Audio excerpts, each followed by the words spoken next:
આપણે લોકોએ છે ને વધારે કોને કહેવાય અને ઓછું કોને કહેવાય એ શીખવાનું છે, બરોબર? તો આપણી પાસે પાંદડા છે અને ફૂલ છે. હવે એ બેમાંથી વધારે કયું છે એ આપણે જોવાનું. તો પહેલા આપણે પાંદડા ગણશું કેટલા છે. 1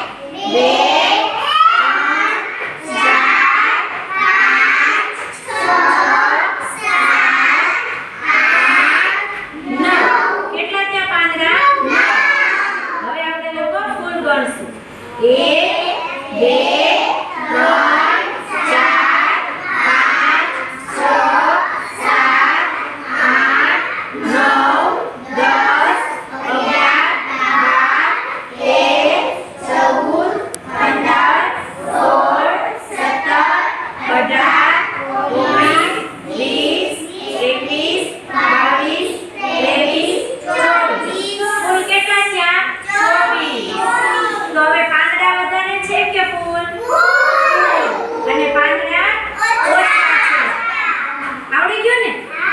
સરસ. 2